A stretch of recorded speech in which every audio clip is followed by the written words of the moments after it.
Я, як представник 1,2 мільйона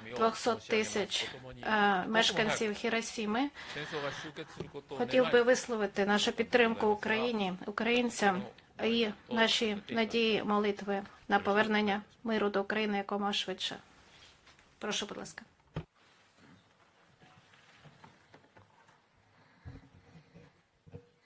Дуже дякую за важливі слова підтримки. Високо цінуємо це. Дуже дякую.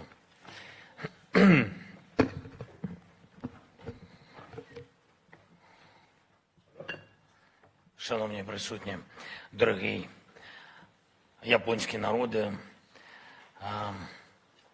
усі у світі, хто цінує мир. Я прибув сюди з країни, від якої війна могла би залишити лише тінь на камінні історії. Але наші героїчні люди повертають історію так, що ми змусили саму війну стати такою тінню. Я вірю, що війні не місце в світі. Людство пройшло дуже довгий шлях і втратило багато життів у кривавих протистояннях. Смерть падала з неба, смерть приходила з моря, радіація несла смерть, люди несли смерть один одному. Хтось каже, що історію людства неможливо уявити без війни. Ми кажемо, що історія людства якраз і має бути без війни. Україна в епіцентрі війни на знищення. На нашу землю прийшли загарбники, які хочуть не просто підкорити нас, українців, українок. Росія бреше світу, ніби немає ніяких українців. Якби ми були не такими сміливими, російський геноцид проти нас міг би вдатися. Тінь була би від України і від цілого народу. Лише тінь. Але українці безмежно сміливі, безмежно волелюбні. І ми будемо жити, і будемо жити вільно. Хоч ворог застосовує неядерну зброю, руїни наших міст, які спалені вщент російськими бомбами і артилерією, схожі на те, що я тільки що тут бачив. Для мене було честь бути в цьому музею миру. Дуже дякую за те, що дали таку можливість. Ваш народ, те, що бачив ваш народ у своїй історії. Замість звичайного життя тисяч родин лишається лише попіл. Замість міст випалена пустка. Замість будинків хіба що уламки. І зараз Хіросіма відбудоване місто. І ми мріємо відбудувати усі наші міста, які зараз в руїнах. І кожне село, в якому не залишилось жодного цілого дому після російських ударів. Ми мріємо повернути наші території, так само, як повернули наші північні території, які були окуповані Росією. Ми маємо повернути і східні, і південні території України. Ми мріємо повернути наших людей, які зараз в російському полоні. Це і військовополонені, цивільні, депортовані дорослі та вкрадені діти. Ми мріємо перемогти, мріємо про мир після нашої перемоги.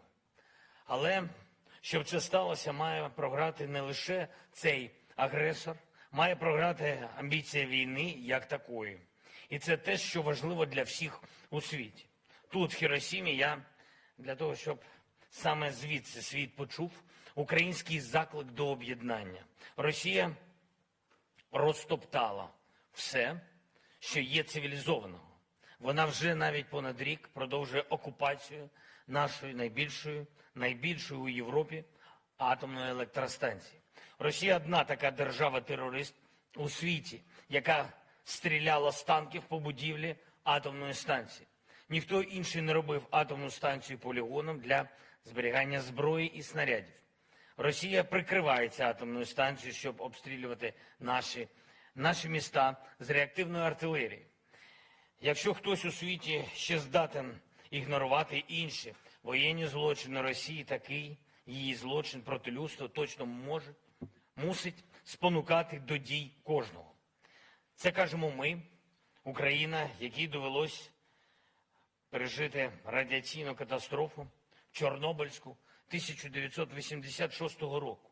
І досі частина нашої землі є закритою зоною, зоною відчуження. Уявіть, саме через цю зону російські війська вели наступ. Вони рили окопи прямо в тих лісах, де ще за радянських часів закопували забруднені радіацією матеріали. Якщо залишити без наслідків такий рівень зла і дурості, який є в діях Росії, світ неминуче стане руїною. Це лише питання часу, коли інші злочинці на державних посадах захочуть аналогічних воєн. Якщо дозволити Росії залишити собі хоч клаптик окупованою нею територією, міжнародне право більше ніколи не діятиме. Україна запропонувала формулу миру, чесну і реалістичну. Її перший пункт – радіаційна і ядерна безпека. Росія має відмовитись від радіаційного та ядерного шантажу світу, повинна передати атомну станцію, яку наразі окуповує, під повний контроль України та МАГАТЕ. Загалом у нашій формулі миру 10 пунктів, і сенс кожного з них підтверджено резолюціями Організації Об'єднаних Націй. Там все, що подіє, що закінчити війну Росії проти нашої країни. Але сила української формули миру в тому, що зупинивши російські загарбницькі амбіції та відновивши порушену Росією безпеку, ми дамо світу один додатковий результат. Ми паралізуємо інших потенційних агресорів. Коли кожен, хто хоче війни, побачить, наскільки світ об'єднаний та рішучий, коли хоче миру, не буде сенсу навіть і починати війну.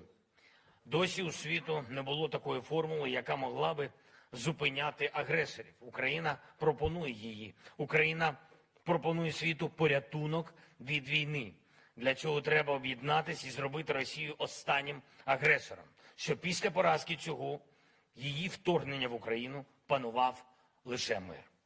Ми, люди, маємо різні культури, різні погляди, різні національні прапори, так, але ми однаково хочемо безпеки для себе, для своїх дітей, для своїх онуків.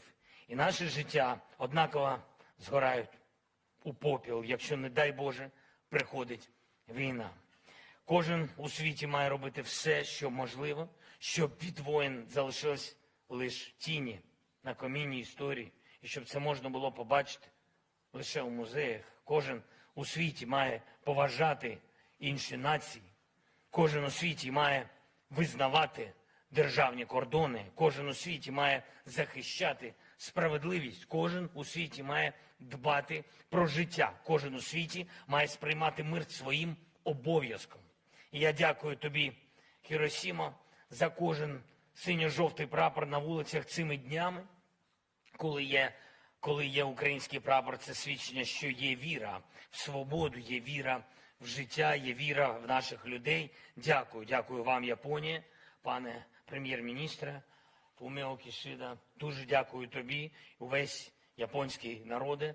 Дякую вам за всебічну підтримку. Вічна пам'ять усім жертвам воїн.